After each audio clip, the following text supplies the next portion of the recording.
Hotel Taj ముందు scooter ఆపాను. వెనుక కూర్చున్న అప్పలస్వామి చటుక్కున దిగి స్కూటర్ అందుకున్నాడు. నేను మెల్లగా గేట్లోంచి లోపలికి నడిచాను. ఫ్యాన్ కింద హాయిగా ఉంటుందని భావించి ఓ మూల ఖాళీగా ఉన్న కుర్చీలో కూర్చున్నాను. స్కూటర్ను పార్క్ చేసి అప్పలస్వామి కూడా లోపలికి వచ్చాడు. అలా కూర్చో అన్నాను అతనిచ్చిన కీ చైన్ అందుకుంటూ. పర్లేదులేండి అన్నాడు బిడీపడుతూ. డోంట్ ఫీల్ షై, అలా కూర్చో అన్నాను ఎదురుగా ఉన్న కుర్చీని చూపిస్తూ. అలాగే సార్ అంటూ ఇబ్బంది పడుతూనే కూర్చున్నాడు. అప్పలస్వామి పాతకాలం మనిషి, అందుచేతనే తన ఆఫీసర్ ముందు కూర్చోడానికి జంకుతున్నాడు. అదే ఈ తరం కుర్రాడైతే ఆఫర్ చేయకముందే కుర్చీలో కూలబడి ఉండేవాడు. ఆ తరం వాళ్ళకున్న అభిమానం, ఓర్పు, కర్టసీ ఈ తరం వాళ్ళలో కనిపించడం లేదు. కల్లా కపటం లేని తరం వాళ్ళది. ఎవరిని ఎలా గౌరవించాలో, ఎవరి పట్ల ఎలా ప్రవర్తించాలో వాళ్లకు బాగా తెలుసు. తోటి మనిషిని గౌరవించాలన్న విజ్ఞత నానాటికి క్షీణిస్తుంది. 4 డబ్బులు కళ్ళ చూడగానే ఎవరిని లెక్క చేయడు నేటి మనిషి. తెగింపు, సాహసం, ధైర్యం మనిషికి అవసరమే. అయితే ఎదుట వ్యక్తిని చిన్నచూపు చూడకూడదన్న ఇంగిత జ్ఞానం కూడా అవసరమన్న విషయాన్ని మర్చిపోకూడదు. నేను ఈ తరానికి చెందిన వ్యక్తిని అయినప్పటికీ ఆ తరం వాళ్ళ నియమాలపైన, పద్ధతులపైన మక్కువ ఎక్కువ. అందుకే అప్పలస్వామి నన్ను బాగా ఆకర్షించాడు. సార్ అంటూ బేరర్ మెనూ కార్డు అందించాడు. అందులోని లిస్టును ఓసారి పరిశీలించి 2 ఐస్ క్రీంలు పట్టుకురా అని ఆర్డర్ ఇచ్చాను. అప్పలస్వామి తల వంచుకుని మౌనంగా కూర్చున్నాడు. ఎత్తైన విగ్రహం, గుబురు మీసాలు, జులపాల జుట్టు, చూపరులకు ఎంతో నిండుగా కనిపిస్తాడు అతను. ప్రమోషన్ మీద నేను ఈ ఊరొచ్చి 4 రోజులు కూడా కాలేదు. కానీ అప్పలస్వామి వ్యక్తిత్వం ఎలాంటిదో, అతని పద్ధతులు ఎలాంటివో అనుక్షణం గమనిస్తూనే ఉన్నాను. అతని సహజ గుణాలైన సహనం, ఓర్పు అతని వ్యక్తిత్వానికి మరింత వన్నె తెచ్చాయి. మనుషులంటే అతనికి అభిమానం ఎక్కువ. అందరి విషయం ఎలా ఉన్నా నేనంటే అప్పలస్వామికి మరింత అభిమానం. అందుకు కారణం అతని స్వంత ఊరు, మా మామగారి ఊరు ఒకటే కావటం. ఐస్ క్రీమ్ కప్స్ను టేబుల్ మీద ఉంచాడు బేరర్. తీసుకో అప్పలస్వామి అంటూ ఓ కప్పును అతని ముందు ఉంచాను. ఇప్పుడు ఎందుకు సార్? కృతజ్ఞతగా చూశాడు. ప్రొద్దున్నుంచి ఒకటే ఎండ, ఇది కాస్త కడుపులో పడితే చల్లగా ఉంటుంది అన్నాను. ఇది తింటే కడుపులో చల్లగా ఉంటుందేమో కానీ గుండెల్లో వేడి తగ్గదు సార్ అన్నాడు. అతని మాటల్లో దాగున్న బాధను గుర్తించాను. ప్రొద్దుట నుండి అతను అదో మాదిరిగా ఉన్నాడు. కళ్ళలో ఏదో దిగులు గూడు కట్టుకున్నట్లనిపించింది. ఈ కాలంలో కుటుంబ బాధలు ప్రతి ఒక్కరికి తప్పవు. కష్టాలు, కన్నీళ్లు మనుషులను, ముఖ్యంగా మధ్యతరగతి వాళ్లను సదా నీడల్లా ఆశ్రయించే ఉంటాయి. ఇది నెలాఖరు, బహుశా ఏవైనా ఆర్థిక ఇబ్బందులున్నాయేమో. ఆ ప్రదేశంలో అతని బాధలను అడగడం భావ్యం కాదని భావించి బేరర్కు బిల్లు చెల్లించి బయటకు నడిచాను. కాసేపు అలా డైమండ్ పార్క్లో కూర్చుని వెళదాం, వస్తావా అని అడిగాను. అలాగే సార్ అంటూ నేనిచ్చిన కీ చైన్ అందుకుని స్కూటర్ దగ్గరకు వెళ్ళాడు. ఎదురుగా కనిపిస్తున్న పార్క్ వైపు చూస్తూ అడుగులు వేశాను. నేను మెల్లగా ఇనుపగేటులోంచి లోపలికి నడిచాను. అప్పటికే పార్క్ అంతా జనంతో నిండిపోయింది. సిమెంట్ బెంచీలు ఎక్కడా ఖాళీ లేవు. మెల్లగా వెళ్ళి పచ్చగడ్డి మీద కర్చీఫ్ వేసుకుని కూర్చున్నాను. Hello Anu, how are you అన్న మాటలు వినిపించగానే ఉలిక్కిపడి వెనక్కి తిరిగి చూశాను. ఓ 16 ఏళ్ల అమ్మాయి మరో టీనేజ్ గర్ల్ను పలకరిస్తుంది. అను అన్న పదం వినిపించగానే నా మనసులో అన్నపూర్ణ రూపం తడుక్కుమంది. జేబులోంచి పర్సు తీశాను. ఫోటోలో అన్నపూర్ణ నవ్వుతుంది. అలికిడైతే బెదిరిపోయే కళ్ళు, పట్టుకుంటే కందిపోయే చెక్కిళ్ళు, అలల్లా అదిరిపడే అధరాలు, స్వచ్ఛమైన రత్నాల్లాంటి పళ్ళు. అను, నిన్ను చూస్తుంటే ఏమనిపిస్తుందో తెలుసా? సిగ్గు. జీవితాంతం ఇలానే నీ ముఖంలోకి చూస్తూ కాలం గడపాలనుంది. అలానా? కిసుక్కున్న నవ్వు.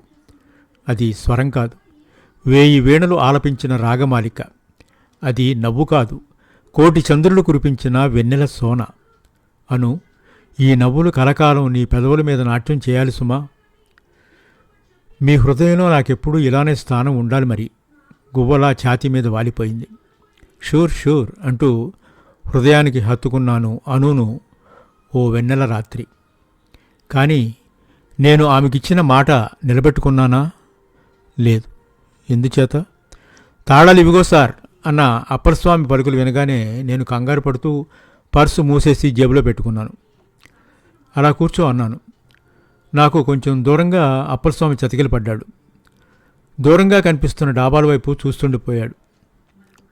చూడు అప్పలస్వామి, నీ ముఖం చూస్తుంటే మనసులో ఏదో దిగులు పెట్టుకుని బాధపడుతున్నట్లుంది. కారణం నేను తెలుసుకోవచ్చా? మా అమ్మాయి గుర్తొచ్చింది సార్ అన్నాడు. అలాగా? ఒక్కగానొక్క కూతురు సార్. మంచి సంబంధం తెచ్చి పెళ్లి చేశాననుకున్నానే కానీ దాని జీవితం ఇలా తెల్లారుతుందనుకోలేదండి. అసలేం జరిగింది? ఆతరంగా అడిగాను. కుర్రాడు ఫ్యాక్టరీలో మెకానిక్గా చేస్తున్నాడని, బుద్ధిమంతుడని తృప్తిపడి పిల్లనిచ్చాం సార్. కానీ అతని తల్లి వట్టి డబ్బు మనిషి, గయ్యాడి గంప. మా అమ్మాయి మనసు అసలే మెత్తన. ఏమాత్రం కష్టం వచ్చినా తట్టుకోలేదు నా తల్లి. అలాంటి అమాయకురాలిని పెళ్ళైన 2 నెలలకే పుట్టింటికి పంపించేశారు సార్. చుట్టుపక్కల వాళ్ళంతా మొగుడు వదిలేశాడని చెప్పుకుంటుంటే దాని మనసు ఎంత బాధపడిందో ఆలోచించుకోండి. ఓసారి బావిలో దూకి ఆత్మహత్య చేసుకోబోయింది. సమయానికి మా తమ్ముడు చూసి కాపాడాడు.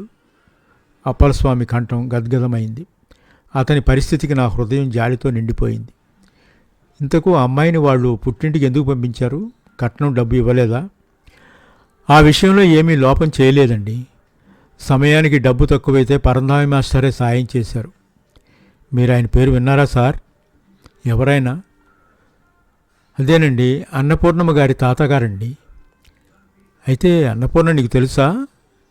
చిన్నప్పుడు ఆవిడ గారిని నా భుజం మీద ఎత్తుకుని ఆడించేవాడిని సార్. పరంధామి మాస్టర్ ఇంట్లో నేనెంతో చనువుగా తిరిగేవాడినండి. నా గాథ విని ఆయనే పెళ్లికి డబ్బు సాయం చేశారు. అలాగా? అన్నీ అనుకున్న ప్రకారం జరిగినప్పుడు తగాదే ఎందుకు? అబ్బాయికి మోటార్ బైక్ ఇవ్వలేదని గతుక్కుమన్నాడు. కొరడాతో ఎవరో వీపు మీద చెళ్ళును చరిచినట్లయింది. మనుషులు ఎదిగినా మనసులు ఎదగడం లేదు సార్ ఈ కలియుగంలో. మా అమ్మాయి జీవితానికి ఆ మోటార్ బైక్కు ముడిపెట్టారు ఆ దౌర్భాగ్యులు. అప్పలస్వామి కంఠంలో క్రోధం కనిపించింది.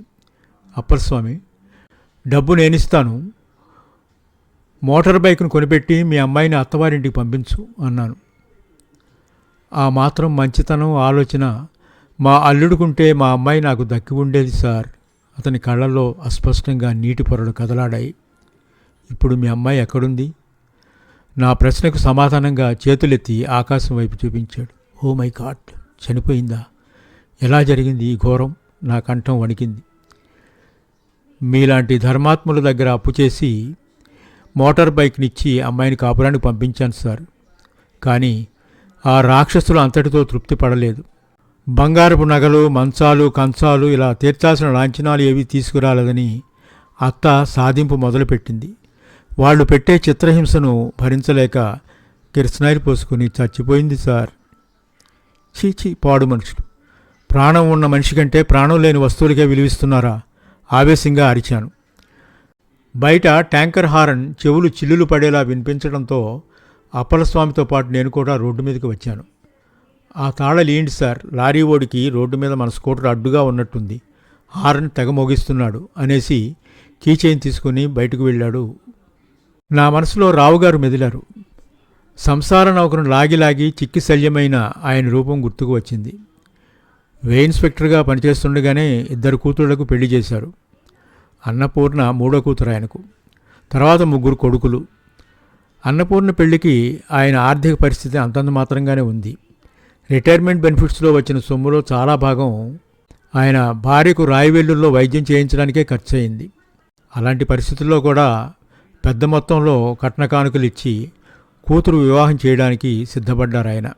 అయితే అన్నపూర్ణ పెళ్లి కోసం ఆమెను పొలం డబ్బు సక్రమంగా రాకపోవడంతో కట్నం తాలూకా డబ్బులో పెళ్లి నాటికి కొంత బాకీ పడ్డారు. పెళ్లి ఎంతో ఘనంగా జరిపించారు. అయినా నాన్న మనసు తృప్తి పడలేదు. పెళ్ళయ్యాక వచ్చే మొదటి పండక్కి కారు కొనిపెడతానని ఆయన ఒప్పుకున్నారట. అదే సమయంలో పెద్ద కొడుకు ఇంజనీరింగ్ సీట్ రావడంతో డొనేషన్ కట్టాల్సి వచ్చింది.